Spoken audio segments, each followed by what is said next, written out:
So, good morning, good afternoon, and good evening. Hope you're all doing well. I am Mariam Shref, a senior petroleum engineering student at the Lebanese American University, and I'll be moderating today's session. So, welcome to the last session of our online course, Drilling Rig and Drill String Components, which has been presented by a distinguished masterful speaker, Dr. Ashraf Alshorbagy. So, let me reintroduce Dr. Alshorbagy. Dr. Alshorbagy has more than 23 years of experience in the oil field, focusing on surface data logging, formation pressure evaluation, drilling optimization, where he worked in more than 10 countries, including USA, Houston, UK, Aberdeen, Russia, Saudi Arabia, and many other countries. To highlight, Dr. Alshorbagy has worked for various international and national oil and gas companies, including British Petroleum, Arash Petco, Gulf of Suez Petroleum Company, Khalda Petroleum Company, Eni Shell, British Petroleum, and many others. Currently, Dr. Alshorbagy is a lecturer at Alexandria University, where he teaches several courses, including well site, reservoir dynamics, drilling and well control, operations geology, and petroleum technology. So please join me in re-welcoming Dr. Alshorbagy. So thank you, Doctor, for the time you dedicated for delivering this course. And as a reminder, if you have any question related to the technical contents of the presentation, please feel free to drop it down in the Q&A section, and we will sure try to answer as much questions as possible. Now, Dr. Alshorbagy, the mic is yours. Okay, hello everyone. It's a pleasure to be with you again in the last lecture and last session today. Before we have three sessions, we're speaking about the well planning, rig component, the registering component. And today, in the last session, we have to speak about the lag calculation. For the lag calculation, today, we'll explain the whole geometry in detail, of course, the volume calculation of pump output, what's the type of mud pumps in the rig, calculation of the lag, and the last one was determination of the lag correction. How can we perform lag correction and the lag check? Starting with the whole geometry, when we're starting to drilling any well, we starting with a large size hole, and a standard hole geometry, we start with 36-inch hole, which is a large one. And inside this hole, we have to run with what is called the casing. Casing, maybe I explained before, it will be less in size than the hole itself. And so, for 36-inch hole, we run with 30-inch casing. And what is the casing? The casing is a large diameter pipe, as you see here in the slides. This pipe is already inserted in the hole and is functioned to isolate the currently drilled hole.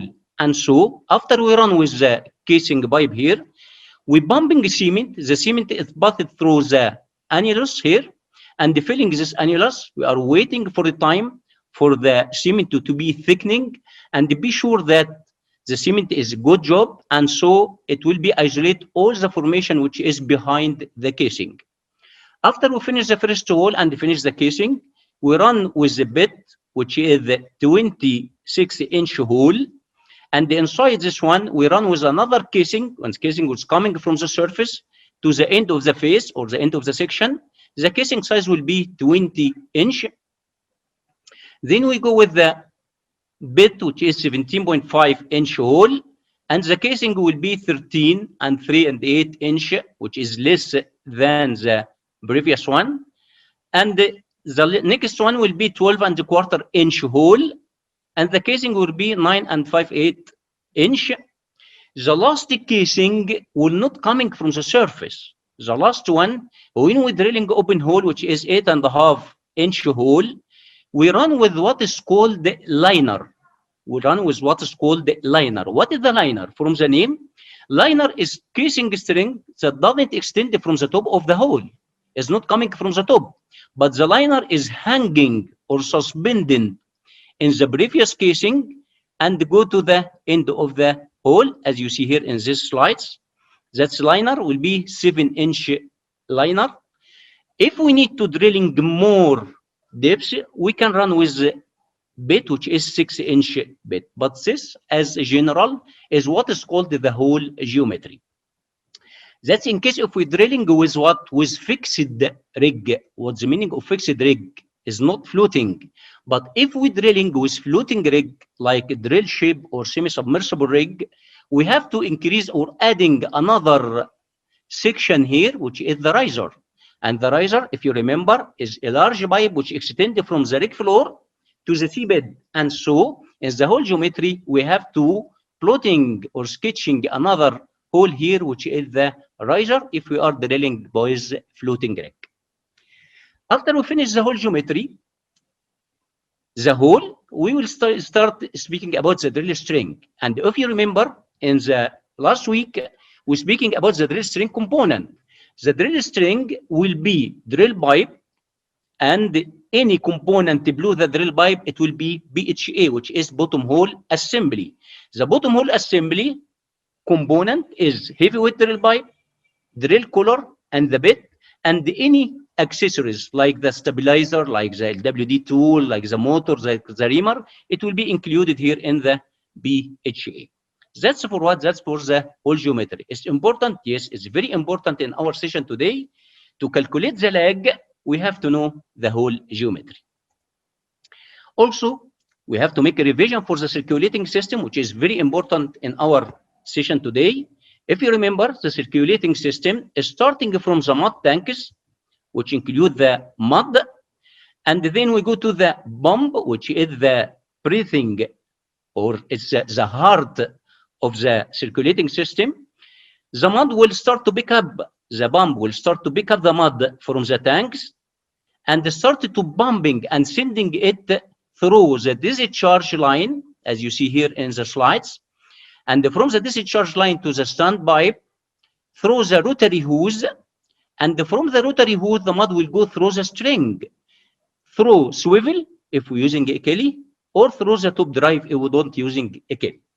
And so, the mud will go through the drill string inside, and from the nozzle, it will pass through the nozzle of the bit, and coming again back to the annulus, and from the annulus to the flow line, and the flow line to the shell shaker, and the mud back to the mud tanks.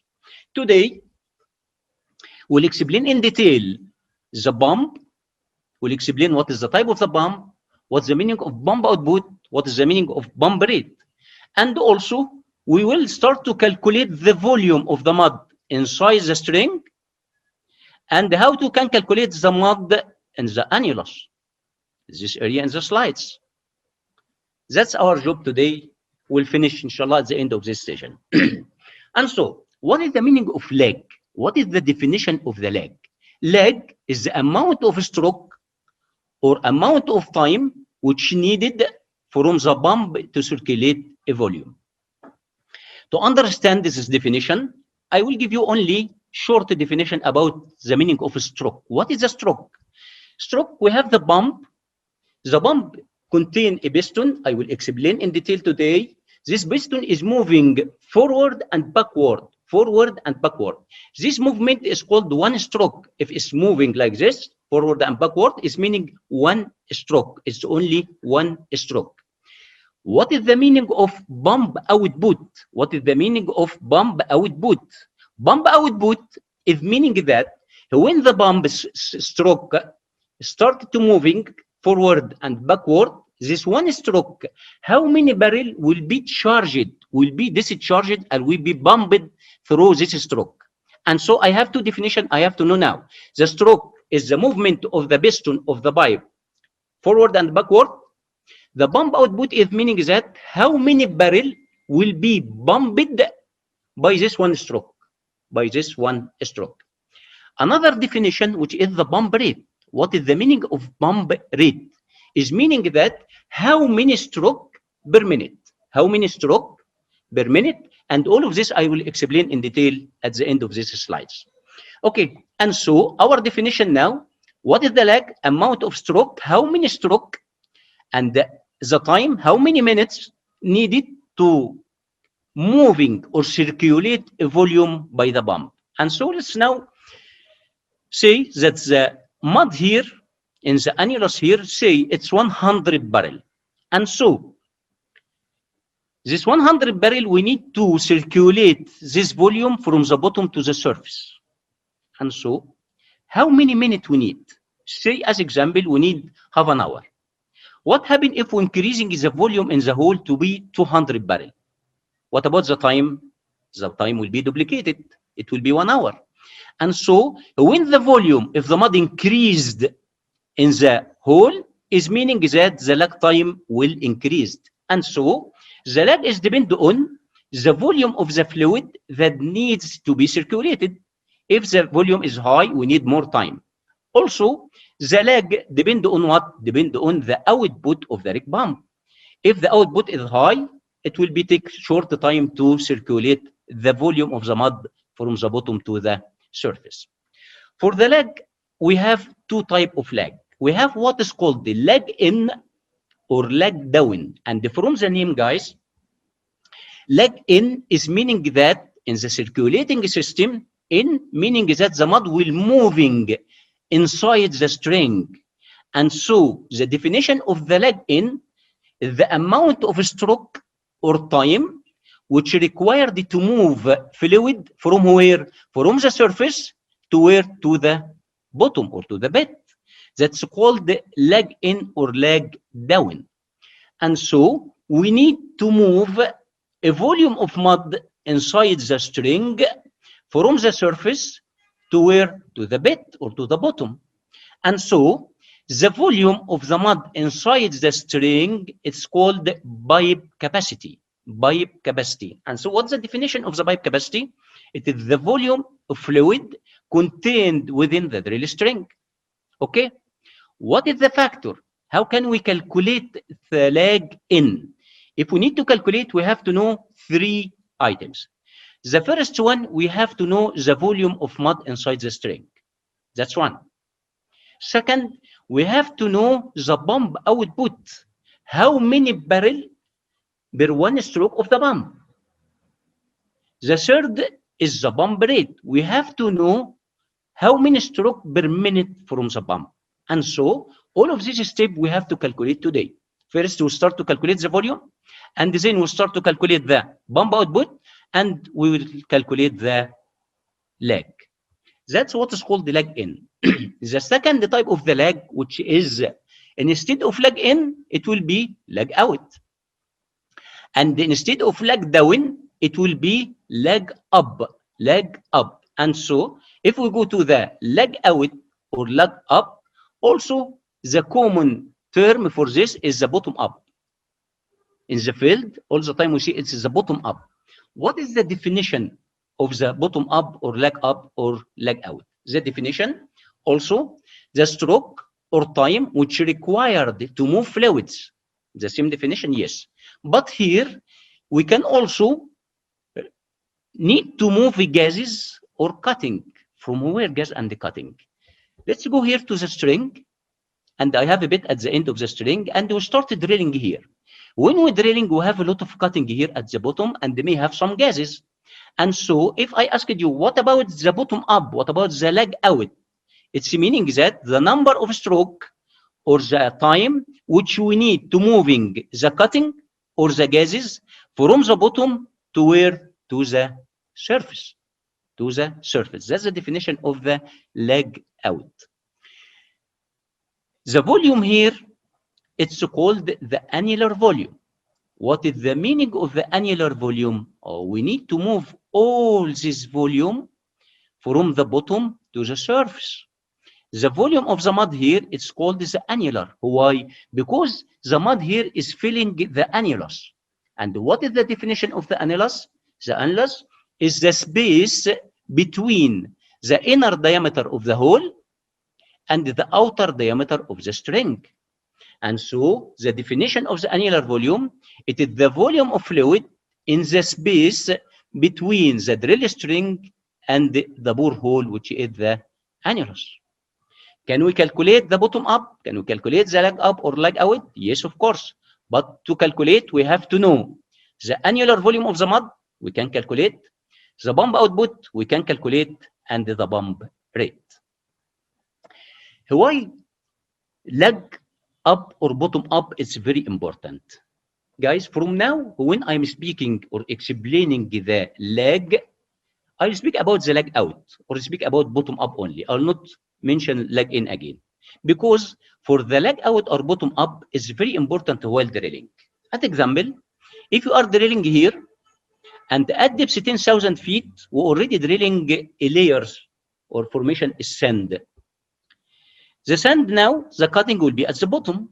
We calculate the lag time. We see that the lag time will be half an hour for the cutting to coming to the surface. And so this cutting will moving in the annulus till it's coming to the surface.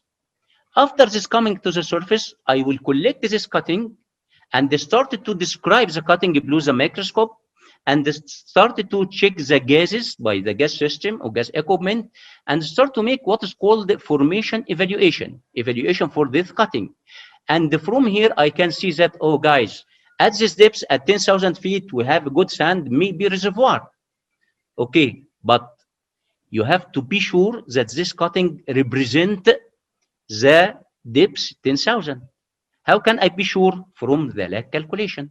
From the lag calculation, I know that after half an hour, I have this cutting which is represent 10,000 feet. And so from now, we're speaking about the bottom up or lag outs. Volumetric, we start to make some calculation for what? For the volume, which is the volume of the pipe capacity, which is the volume of the mud inside the string, and the annular volume, how can we calculate it? Just a question, guys. What about the shape of the string? The string is slender. What about the shape of the casing? It's also slender. What about the shape of the hole, the open hole? Slender. And so I have to know first, how can I calculate the volume of cylinder in barrel, in a cylinder. And so if I have cylinder like this, and the diameter of the cylinder, D, and the height of this cylinder, L, and so I can calculate the capacity or the volume inside the cylinder by the equation, which is the volume or the capacity equal to the inner diameter square of the cylinder, which is D squared, multiplied by L, which is the height, but have to be per feet, divided by constant, which is 1029.4. And so in a cylinder, we can calculate the capacity of the cylinder. Let's start with the pipe capacity now. Pipe capacity, if we have the drill string, we have to know the inner diameter of the string, and we have to know the length of the string, and so we can apply the equation to calculate the pipe capacity. It's very easy and very simple. The question, for the drill string, is the drill string is one component? Of course, no. We have drill pipe, we have heavyweight, we have drill collar, and all of them have different inner diameter, different ID. And so how can I calculate the total volume of the string inside the string? And so I have to break the string into sections and then start to calculate each section individually, and later we can add it all the section. To be clear, we can take example for this. If we have now example like this, calculate the pipe capacity in barrel from the following drill string information. I have information, and when we start, guys, to sketch any drill string, we start to sketching from bottom to the surface for the drill string. And so I have drill collar first, the outer diameter 8.7, the inner diameter 2.7, and the length is 600 feet. And I have another section of heavyweight. I have outer diameter, inner diameter is 3, and the length in 1,300. The last section drill pipe, the outer diameter 5, inner diameter 4.276, and the length is 12,000 feet. And so now we need to calculate the capacity of the drill string. First, I have to divide it or isolate each section. I have the first section, which is the drill collar, and start to apply the equation. Inner diameter square multiplied by length divided by constant. And so for the drill collar, which is first section, the inner diameter square, 2.7 square, multiplied by length, which is 600, divided by constant. Plus second section, which is the heavyweight, I have the inner diameter square, multiplied by the length, divided by constant. The third section, which is the drill pipe, I have the inner diameter multiplied by length 12,000 divided by constant, and so I can calculate the total. By adding all of these sections, I can calculate the total pipe capacity for the string. It's so easy and so simple. Let's go now to the how to calculating the annular volume for a hole. We have equation to calculate the annular volume.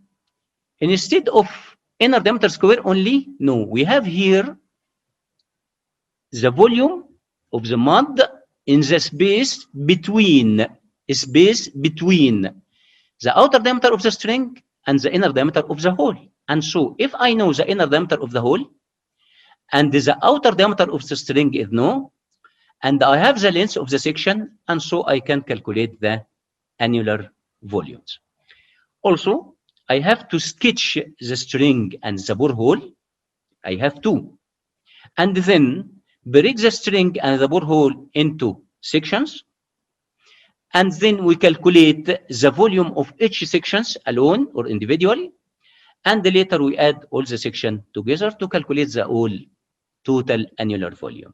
To be clear also, I give you example for this by numbers. Given the following bore hole, we have a bore hole and we have drill string. Calculate the annular volume in barrels. And so that is the bore hole. I have only two sections in the bore hole, which is casing and open hole. For the drill string, I have three sections. The first step, you have to sketch this bore hole and the drill string component. Starting with here, I start with the bore hole. The first section is the casing, and is the casing we are concerning with the inner diameter, not the outer diameter. And so when I plotting the first section, it will be casing, and I'm writing here the casing inner diameter, because in the equation, I need the inner diameter of what? Of the hole. And the length is 13,000, and here the length is 13,000. The second hole is the open hole, which its diameter is 12¼ and the length is 1,000 feet. And so I plotting the second section. And so I sketched already the bore hole. We're starting now to sketching the drill string. And when sketching the drill string, you have starting from the bottom to the top. And if we go to the drill string, we have at the bottom drill collar. And so I starting from here to sketch the drill collar. That's what is the drill collar? We are concerning with the outer diameter or the inner diameter. Of course, the equation, inner diameter is the hole and the outer diameter of the string. And so I need the outer diameter of the drill collar. And so this section will be drill collar, which outer diameter is 8.7. And then I'll start to plotting the heavyweight drill pipe.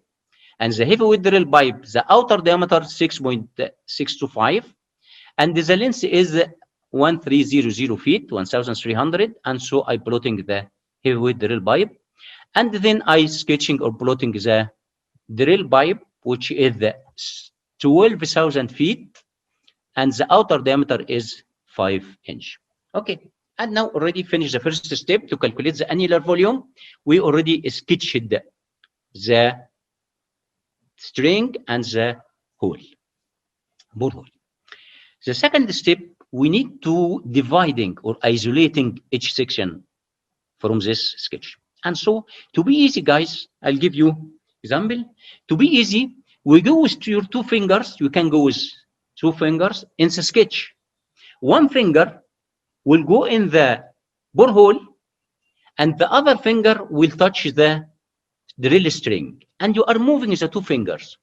If the two fingers below the two fingers the same, it's normal. But if any change in one finger below any line below one finger is meaning that something is wrong. I have to stop here to plotting a section. If you look here to the slides, I suppose my finger will be here and the other finger will be here, and starting to moving up. And so all the same, till coming here, what's have here? The open hole is the same, but the drill string is the end of the drill collar. I have another section. And so if any change, I have to stop and plotting a line. And this line meaning that I have a section here. What is this section? This section is the drill collar in the open hole. And so I write the first section will be drill collar in the open hole. What is the length of this section? The length of the drill collar is 700 feet. And so the section will be 700 feet. Okay, we can go to the next section or second section. Go with your fingers and moving up. Exactly. Look here to the slides. Assume that's your fingers and moving up. The open hole is the same. No, stop here. Something is happening here. The drill string is the same heavy weight. There's no problem at all. But for the open hole, I have some change here. Instead of open hole, I have section here, which is the casing.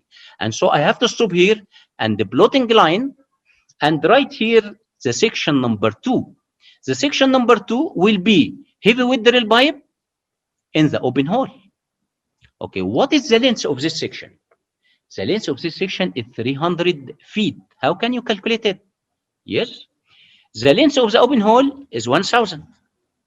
And the length of the drill collar, 700. And so how many feet is still in the open hole? 1,000 minus 700, it will be 300 feet. And so the length of this section will be 300 feet with second section. Okay, we can go to the next section. We're moving. That's the hole is the same, the bore hole is the same, but here we'll stop at the end of the heavyweight and stop here, plotting line, and right here the third section, which is the heavyweight drill pipe in the casing. The last section, I have changed here, yes, from heavyweight to the drill pipe. And so the last section will go with your fingers. It will be the same all the way to the surface. And when we're coming to the surface, is meaning that the last section, and so this section will be drill pipe. Where is the drill pipe? In the casing, inside the casing. What is the length of this section? It will be 12,000 feet, which is the length of the drill pipe. Guys, if you see here, what is the length of the heavyweight drill pipe in the casing? It's 1,000 feet. How can we calculate it? How can? Of course, the length of the heavyweight, 1,300, right? 1,300. 300 feet will be in section number 2. And so how many feet will be in section number 3? It will be 1,000 feet. And so guys, now I already isolate each section. And the next step now, we have to calculate each section individually, alone. What is the equation which we use? Annular volume equal to inner diameter square of the hole minus outer diameter square of the pipe multiplied by length per feet divided by constant. And so we'll go to the first section. The first section will be the drill collar. Yes. What is the inner diameter of the hole? It will be 12 quarter, right? What is the outer diameter of the casing? 8.7. And so we can apply here. Multiply by the length. What is the length of the section? It will be 700 feet. And so I can calculate the annular volume in section number 1 between the drill collar and the open hole. For the second section, we'll go to the heavy weight in the open hole. Okay. If we apply the equation, the inner diameter of the hole will be 12 quarter. Okay. The outer diameter of the heavy weight, it will be 6.625. Okay. And so that's 12 quarter minus the outer diameter of the heavy weight square multiplied by the length of the section, which will be 300 feet. Divided by constant. And so that's the second section.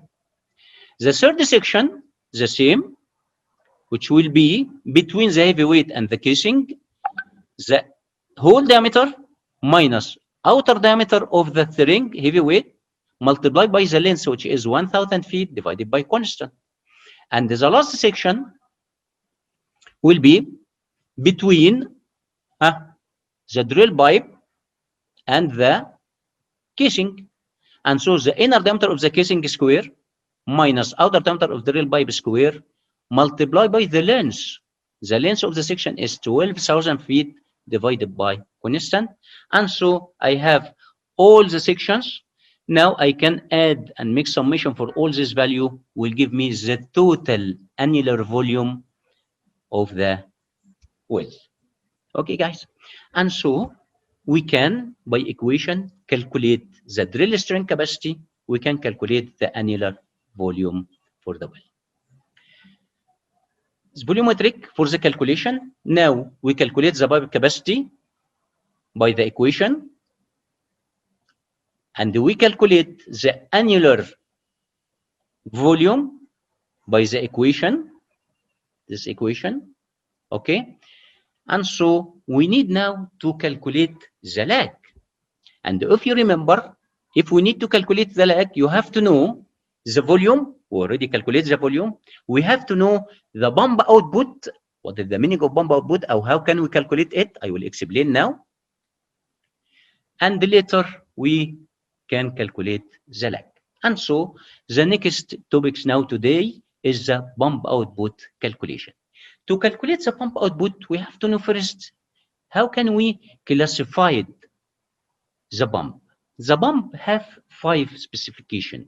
First, we have to know, is this pump is triplex or duplex? What's the meaning? What is the number of the cylinder in the pump? Any pump, we have to know what is the number of the cylinder. What is we have what is called the triplex pump. What's the meaning of triplex pump? If you see this picture, we have here 3 piston or 3 cylinders here, and so it is called the triplex pump. Triplex pump. And we have duplex pump. We have only 2 piston. We have only 2 piston and 2 cylinder here, and so it is called the duplex pump. That's the first specification for the pumps. The second one, we have to know, is the pump action? What is the pump action? What is the meaning of pump action? Action refers to when the stroke of the pump, when the pump piston is moving forward and backward. What is the charge fluid? What is the fluid which will be pumped or discharged through this stroke? It's called the action of the pump. We have single acting and we have double acting pump. Single acting pump, as you see here in this animation, that's the pump, and this is the piston of the pump. What is happening for the single acting? Now we're starting, the piston will be moving backward and moving forward. And we'll see what will happen for this moving backward and forward. In the backward movement of the piston, this valve will be opened. And we started to pick up the mud from the suction pit. And so, if we're starting backward movement of the piston, the mud will be moved from the pit and go through this valve, which will be opened, and this valve will be closed. And so the cylinder of the pump will be filled with the mud. Okay, that's the first, which is the backward stroke. When the piston of the single acting pump moving forward in the forward direction, what will happen? We will see now. This valve will be closed. Why? Because I didn't need to moving the mud again to the pits, but I need to moving the mud to where? To the discharge line and to the stand pipe and to the string. And so this valve will be closed and the other valve will be open to the discharge line. And so here in the case of forward stroke, the piston will moving forward direction, the mud will be moving here and go to the stand pipe, and so that's the direction of the movement of the mud. That's the single acting pump, which is the moving backward and forward. And take care, guys, the mud all the time in one side of the piston. The mud here in only one side from the piston. That's a single. What is the second type of the pumping action? We have the double acting. You see what about the double acting? You see here that the piston Piston is moving in two directions, but I have here 4 valves, not 2 valves. And so when the piston moving in this direction, what happened? He's starting to pick up the mud from the bits. This valve will be opened, and at the same time, this valve will be opened and will pumping the mud to the discharge line. And so he already pick up the mud, and at the same time he pumping the mud. When the piston moving in the other direction, he's starting to pick up the mud from this valve, which will be open, and pumping the mud from the other valve, which will be open to the standpipe. And so for the double acting action, already he suction the mud and the pumping in one direction, and also start to pick up the mud and start to pumping in the other direction. And so here he all the time pick up the mud and discharge the mud at the same time in the two direction. And so what's the difference now between the single acting and double acting? Single acting, only 2 valve, only the mud in one direction, only pick up the mud in backward direction and start to pumping the mud in forward direction. But for the double acting pump, no, we have 4 valves. The mud all the way, it will be filling the cylinder of the pump, and all the time he is pick up the mud and pumping the mud in the 2 direction of movement of the piston. Okay, and so we have to classify the pump. We have the number of cylinders, triplex and duplex. We have the pumping action, which is maybe single acting or double acting pump. The third one, normally guys, now in the field now, the duplex pump and the double acting pump is obsolete, is not used now. And all the time, if we have triplex pump, the triplex pump common, the triplex pump all the time will be single acting pump. And the duplex pump will be double acting pump. Okay? And so when we're speaking from now about the pump, we're speaking about the triplex pump, and the triplex is meaning that's single acting. Triplex have 3 cylinders, 3 piston. Single acting is moving in forward and backward direction only. Okay. Number 3, which is the stroke length or the piston stroke. What is the stroke length or the piston stroke? If we see here the piston have here a rod.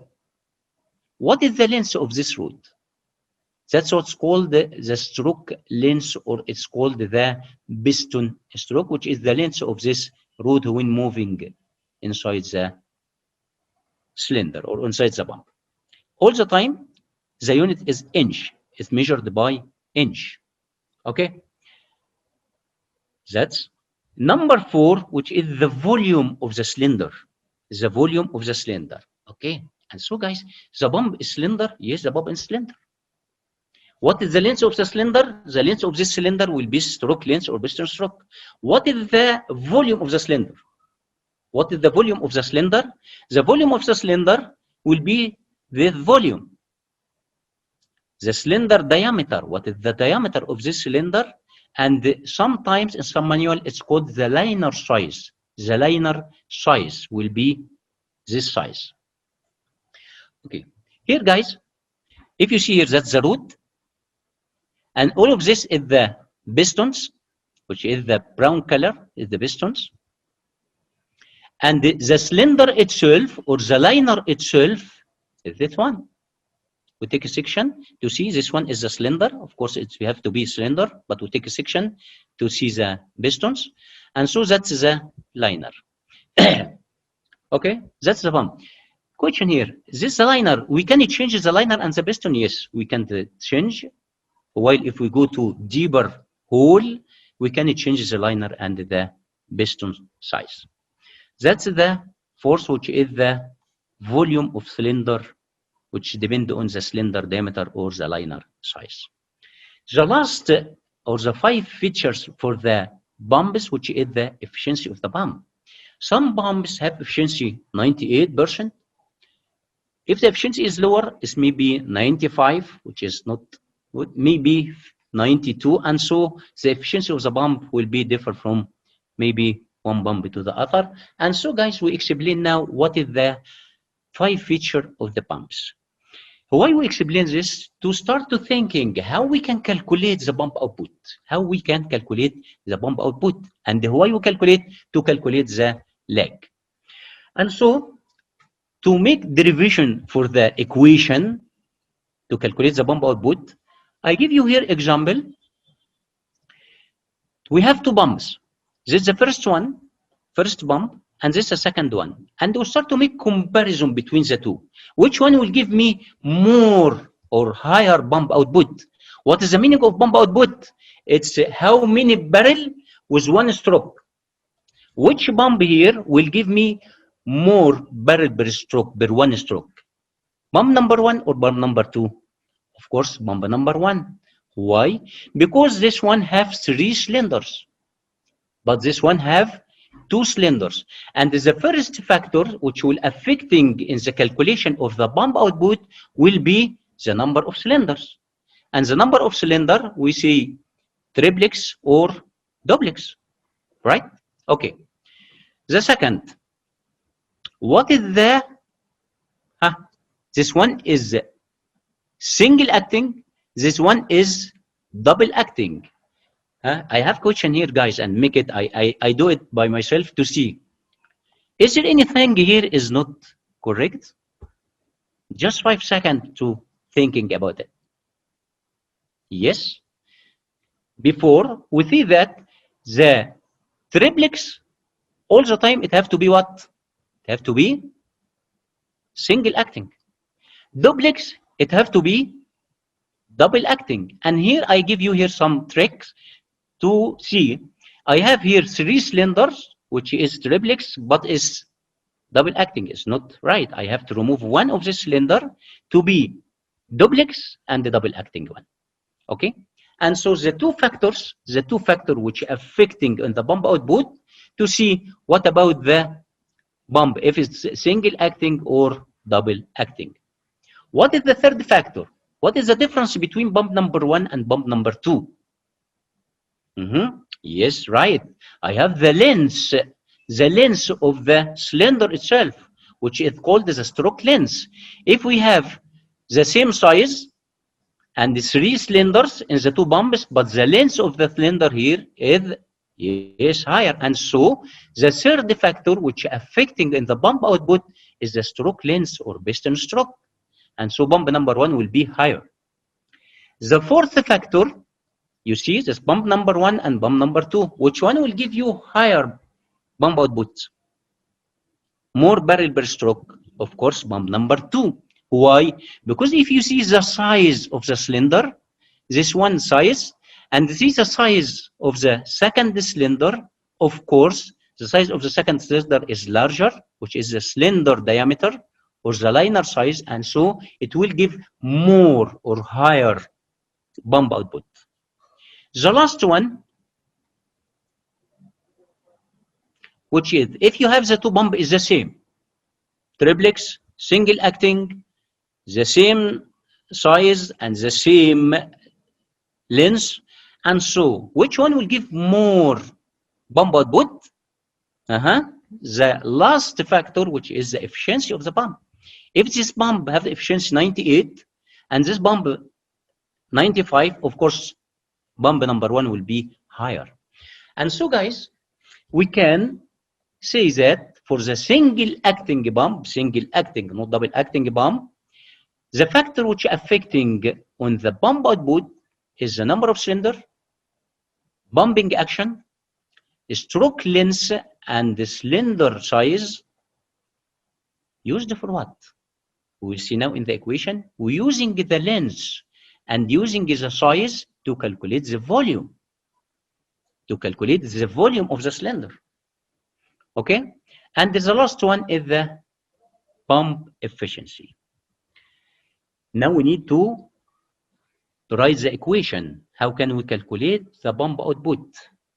Just let me back one cylinder. If we go to pump number 1, And first, to calculate the pump output, I have to calculate first what about the volume of the cylinder.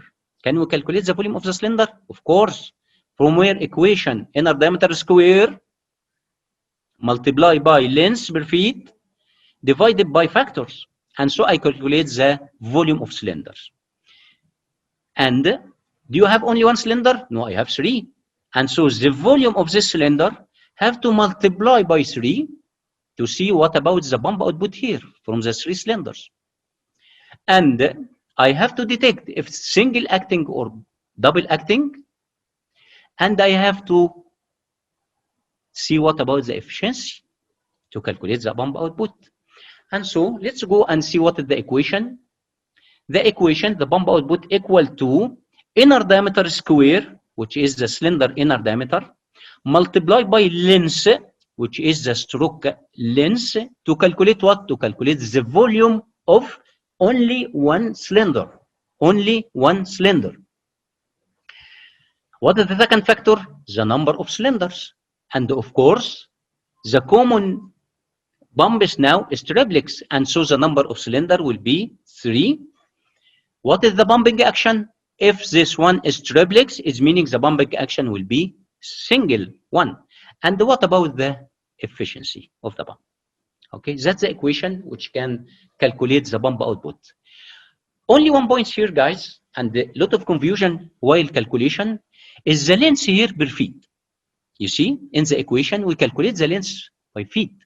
But take care from this point, because all the time, the length all the time by inch. And so, in the equation, when you calculate the pump output, we have to divide the L by 12. Why?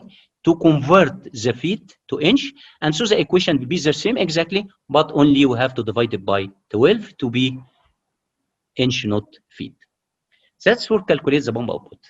For example, if I give you some information about the pump and asked you to calculate the pump output for a pump, okay, what is the information? I give you the liner diameter, which is the diameter of the cylinder, and I give you stroke length. And I asked you to calculate the pump output. Of course, no, I can't. Why? Because now, from here, I can calculate the volume of only one cylinder. And please give me what about the, if this one is triplex or duplex. And so I have to give you, this pump is triplex. And also, triplex is meaning that it's single acting or single action. And so we can calculate now the pump output? No. Why? Because you have to give me also the efficiency of the pump. And so the efficiency of the pump will be 95. And so from here, I can directly and calculate the pump output. Inner diameter square, which will be 6 square, divided, multiply by 12 inch, it's feet. And so I have to divide it by 12, multiply by triplex, which is 3, multiply by 1, which is single acting, multiply by the efficiency, which is 95, divided by 100. And so I can calculate the pump output. Okay, so good. And so now we already calculate the volume and we calculate the pump output. And so the last topic for us today, how can we calculate the lag? If we go back and see what is the definition of the lag, it is the amount of a stroke and or time. And so we have what is called the lag stroke and they have what's called the lag time. We're starting to calculate lag stroke. To calculate the lag stroke, just if we have what we have now, we have the volume. We calculate the volume? Yes, we calculate the volume. How can we calculate the lag stroke? It's just very easy for you to be easy to remember. What is the unit of the volume? Will be barrel. What is the unit of the lag? Will be stroke. How can we convert the barrel to stroke? Mathematically, how can we convert the barrel to a stroke? Mathematically, I have to divide it. Divide it by what? By unit, which is barrel per stroke. And so if you divide the barrel, divided by barrel per stroke, it will give me a stroke. Okay. Barrel per stroke, it's a unit of, unit of the pump output. And so If I know the volume, and if I know the pump output, which already we calculate the volume and the pump output, we have to divide the volume, annular volume, divided by pump output. It will give me what is called the lag stroke. Okay, easy, very simple. And so, as example, the annular volume of the well is 5,000 barrels. Pump having an output of 0.087 barrels per stroke. Calculate the lag stroke to get bottom up. Bottom up, which is the lag out, yes, or lag up, yes, the same. And so the equation, the lag stroke equal to annular volume divided by pump output, very easy, 5,000 divided by pump output, it gives me the how many stroke. What is the meaning of lag stroke? How many stroke we need to move cutting or gases or volume of mud from the bottom to where? To the surface. Let's speak about what? About the lag stroke. And the lag is meaning what? The bottom up stroke. Okay? How can we calculate the lag time? What is the meaning of lag time? The time which we need to moving the cutting or gases or volume of mud from the bottom to the surface. How can we calculate? Okay. Again, if we have unit is stroke, which is lag stroke, we calculate it, and they need to convert the stroke to minutes. Mathematically, I divide it by stroke per minute, right? Okay, the stroke per minute unit of the pump rate. What is the meaning of pump rate? How many stroke the pump will moving? How many stroke per 1 minute, which is the pump rate. And so, if we know the lag stroke, we already calculate, and if we know the pump rate, okay, what is the lag time? We can apply the equation, lag time equal to lag stroke divided by pump rate. Okay, example, bottom up stroke is 50,000, and the two identical two pumps have the same size, the same triplex, the same, all the feature is the same. Have a pump rate is 60 stroke per minute. And so we have two pumps. Each pump gives 60 stroke per minute, 60 stroke. And so what is the total stroke? It will be only one pipe, or I have to adding, of course, I have two pipe. And so to calculate the bottom up, the lag time equal to the lag stroke, I already calculate, divided by pump rate. The bottom up already 50,000. What is the pump rate? Is the pump rate is only 60 stroke per minute? No, because I have two pumps. If I have three pumps, the pump rate will be 180 because three pumps is working at the same times.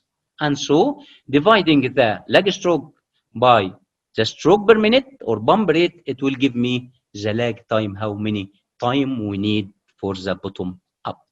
That's for calculating the lag time. To calculate full circulation, what the meaning of full circulation is meaning that lag in and lag out. The lag in, if we calculate the lag in, it's 10 minutes, and the lag out 60 minutes or 50 minutes. And so what is the total or full circulation? The sum of the two. We can calculate the volume, pipe capacity and annular volume. We can calculate the lag stroke inside the string and outside the annulus. We can calculate the lag time inside the string and outside, which is the bottom up, and add all of them to know what about the full circulation. And so to calculate full circulation, simply calculate the pipe capacity and the annular volume, and then add them together and start to calculate the lag stroke. And from the lag stroke, we can calculate the lag time. Lag check. What the meaning of lag check? Guys, sometimes the customer or the owner asking for checking about the lag. Why? If we have cutting at depth 10,000, as example which I explained, and this cutting have to come to the surface after half an hour. But we have something is wrong. This cutting is not coming to the surface after half an hour. And so something is wrong. And so I have to check the lag.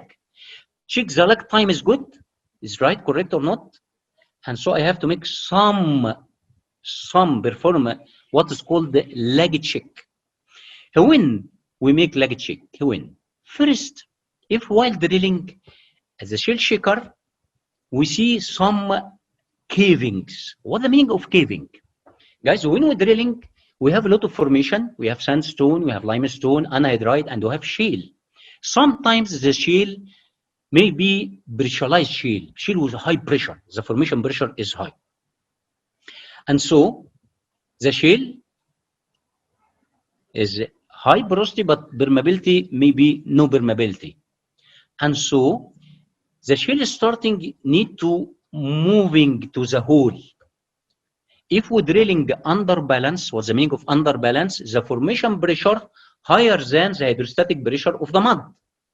But the shale, there is no kick, there is no gain through the shale because there is no permeability. And so the fluid inside the shale will be high pressure, starting to pop off, to pushing the shale. Why? To moving in the direction of the well, which is low hydrostatic pressure.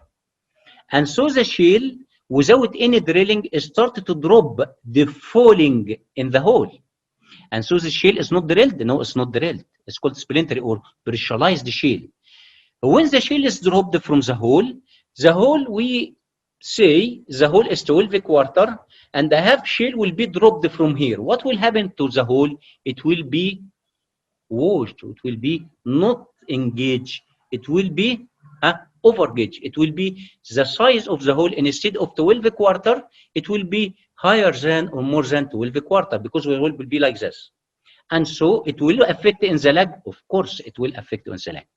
If the hole 12 quarter, and so the cutting and the mud will moving in a straight line and coming to the surface at half an hour. But if we have some washed the hole like that, and so it will take lot of time, more than half an hour, depend on the washing size. And so if we have caving shale, observe it across the shell shaker, is meaning that the hole may be washed, and the shell shaker, we can check the shale will be like this, concave and smooth from inside and rough from outside and have the shape. And so we have to check the lag. Second reason why we have to make a lag check is if we're drilling salt formation, which is drilled with fresh water. What will happen for the salt formation? If we're drilling with water-based mud, fresh or salt water, what will happen? The salt will be dissolved. And we consider, or we assume that maybe the salt will be washed. And so we have to perform the lag check after we drilling the salt formation or the section of the salt. The third reason to perform a lag check, if we're drilling a soft formation, due to the nozzle, if you remember, the mud is passing through the nozzle with high velocity, and the formation is soft, maybe the velocity with high velocity, maybe the mud washing the hole, increasing the size of the hole. Or if you are drilling in fractured formation, the fractured formation will drop just with drilling by the bit, start to drop in the hole, and so the hole will be washed or increasing in size. What also, it's a very, very important reason, if the cutting sample don't match up well with ROB change. What it meaning? If we have here, you see, if we're drilling now, and while drilling, we have sand formation, and the sand formation at depth 10,000, as example before, and the cutting or the lag time half an hour. And so the cutting of the sand here will be moved to the surface and coming on the shell shaker after half an hour. But after half an hour, there is no sand. And so something is wrong. Okay, how do you know that this formation is sand, as example? Because We are drilling with rate of penetration. ROP is meaning rate of penetration. We're drilling, say, shale, the rate of penetration, say, as example, 20 feet per hour. And we're drilling anhydrite. What was anhydrite? Oh, it's very hard. And so we're drilling anhydrite with 5 feet per hour. And suddenly we have drilling about 100 feet per hour. We're at depth 10,000 feet. It's meaning that at this depth, something gets changed.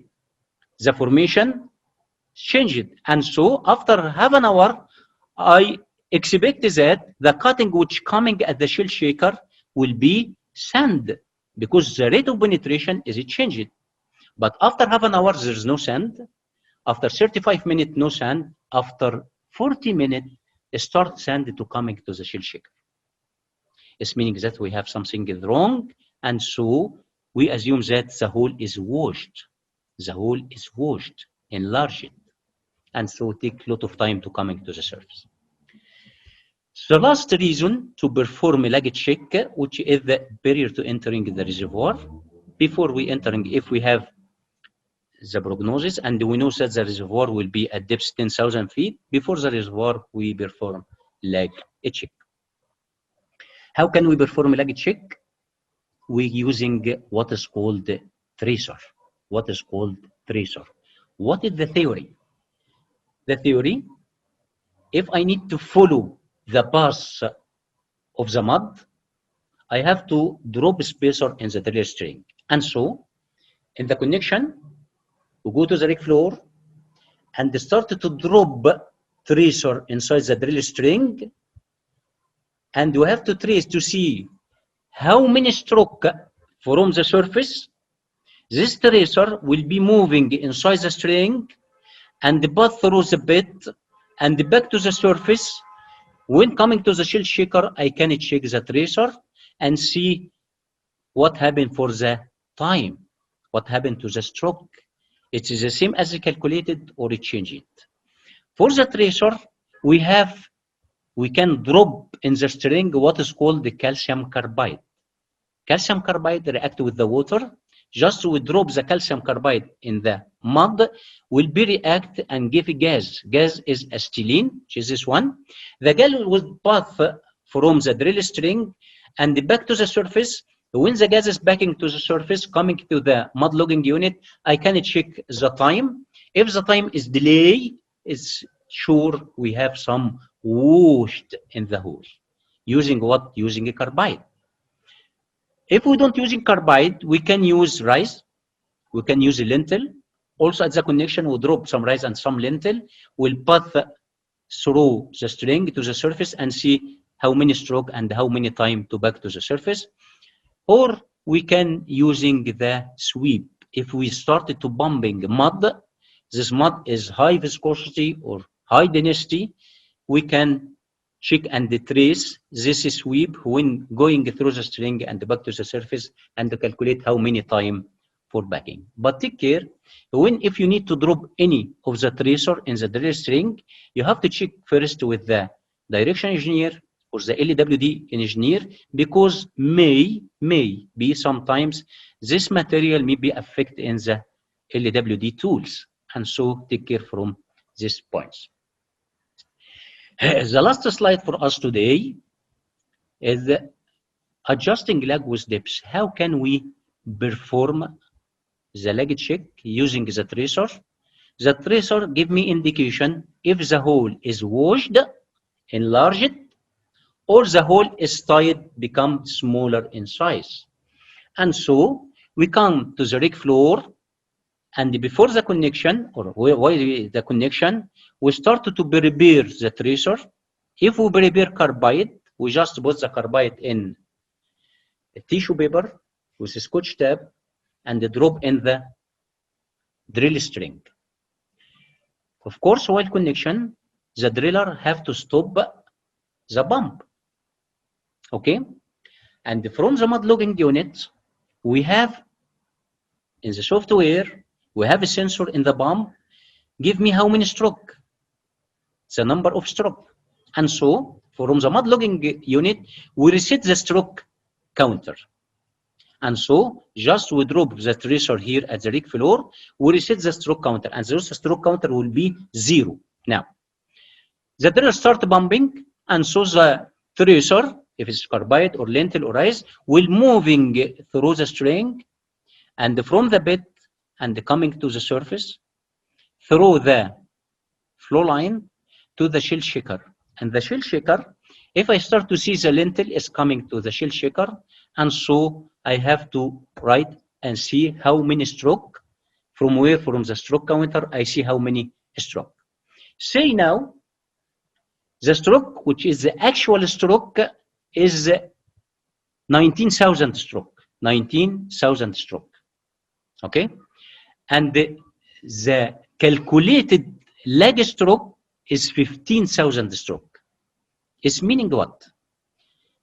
It's meaning that the lentil have to come into the surface after 15,000 stroke. How can you know? I calculated. We can calculate the lag stroke. Okay, but unfortunately, the lentil coming to the surface after 19,000 stroke is meaning that we have a delay. Delay is meaning that what? The hole is already washed, enlarged, and so take more time. How many stroke? 4,000 stroke, which is the difference between the calculated and the actual value. For the carbide, the same, but we not detect the carbide on the shell shaker. We have a device, equipment in the shell shaker, and the gases is passed from the shell shaker to the mud logging unit, and you can see what is the difference between the actual stroke and the calculated stroke. Okay, guys, I think that's the last slide today. Just to remember only 1 minute, just if we need to calculate the lag stroke, we have to calculate first the volume, and from the volume, we calculate the lag stroke. How? Divided the volume by pump output. Can we calculate the pump output? Yes, we can calculate the pump output. And so divided the volume by pump output to give me lag stroke. If you divided the lag stroke by pump rate, it will give me the lag time. That's all today. Thank you for you. I hope the session will be good for you. And please, any question, I'm ready. Thank you, Doctor, for this informative session. Now we will begin with the questions. So the first question is that how can we resolve mainly the lost circulation if we encountered any during drilling? How can we detect the lost circulation? No, solve or try to mitigate. Sorry, Mariam. Sorry, again. How can we solve this problem? Yes. Solve the problem of the lost circulation? Yes. Okay. If we have lost circulation, what's the meaning of lost circulation? We are already lost the mud in the formation. And so is meaning when, what is the type of losses? Maybe while drilling, we have formation, have high porosity. Maybe formation with a fractured formation. And so, starting with what is called LCM, bumping LCM, which is lost circulation material. Different type of LCM was starting to bumping. This material is starting to path and go the mud in the formation and start to filling the space between the grain, and so can decrease or stop the circulation. If it's not good, if we can't using the lost circulation material, which LCM, we started to bumping what is called the cement plug. Bumping is a cement. The cement will go inside the formation and start to close all the pores and start to mitigate the losses. Okay. Okay. Thank you, Doctor. Can you hear me now clearly? Mariam, again? Can you hear me now clearly? Yeah. Yes. Okay, so the second question is that what is the difference between dynamic displacement and positive displacement pump? Dynamic displacement and? Positive displacement pump. Positive displacement, okay. Okay, guys, Let me explain, but it's very advanced. It's very advanced because sometimes we're using in the production and the structure of the bombs itself as a dynamic. We have different types, and so it will take a lot of time. And so I think this question is not related for our session now, because it's different type of bombs. Just we're speaking now about the bombs which is common and normal used in the drilling rig. We are speaking about the rig component, and so I did need to go to another points for this. Okay, okay, doctor, thank you. Now, another question is that who is in charge of the lag time calculation in the oil field? Okay, very good. Guys, when we see, if you remember, when you're speaking about the different company, we have the operating company and the contract company and the logistic company and the service company. Service company, we have a branch in the service company. It's called the SDL, Surface Data Logging. The surface data logging have engineer. The name of the engineer is mud logger or data engineer. He is charged for calculating the lag. Any change and the lag, when we perform the lag, mainly the customer or the client asking to perform the lag.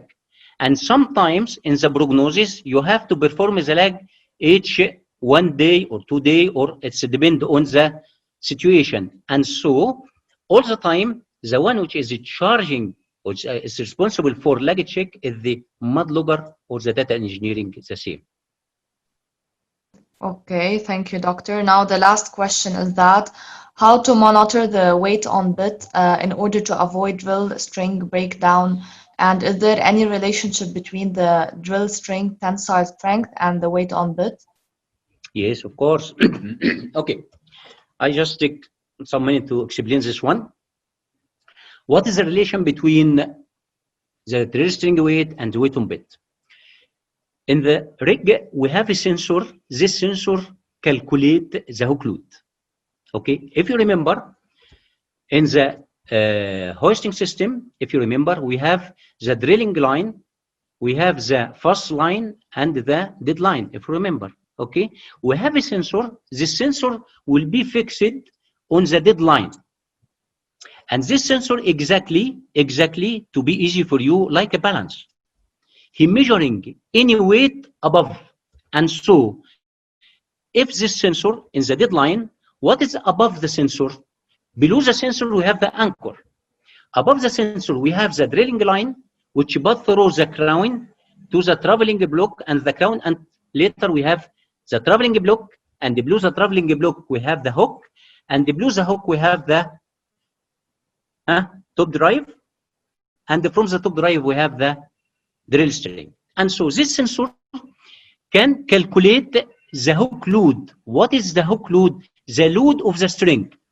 And so now I can calculate the weight of the string. It's called the hook load, the load of the string. Okay, I have sensor. For weight on bit, I don't have any sensor to calculate. But to be easy, if we have a bag, you have a bag, your bag, computer lab bag, and this bag have a spring balance above it, and we're starting to lifting the bag with the spring balance. The bag is 10 kilo. When we're starting to reset the bag on the table, what will happen for the reading of the spring bag balance? It will be decrease. Why? Because the weight, which is 10 kilo, some of the weight will be applied on the table. And so the weight will be, the weight of the bag will be 8. And I have 2 kilo will be weight on the table. Right? The same exactly like the weight on bit. If the hook load is 100 kilo pound, and the driller now start to run the drill pipe to the bottom, just he touches the bottom and starting to see the reading of the hook load will be decreased. Instead of 100, it will be 95, 90. Okay, where is the 10 kilo pound? It will be on the bit, weight on the bit. If the reading be 80 kilo pound, it's meaning that the weight on bit now is 20 kilo pound. And so I can control the weight on bit by controlling the weight of the string itself. Okay, Mariam. Okay, so thank you, Doctor, for your time and effort. We were pleasure to have you, and we are looking forward to have you in future courses also. And as a reminder, the final exam for this course is going to be held on Friday. There are two exams, one 10 p.m. Egypt time, 10 sorry a.m. Egypt time, and another one 7 p.m. Egypt time. However, you are only required to do only one exam, attend only one exam. And thank you all, and have a nice day. Okay, thank you very much, guy. Hope to see you again.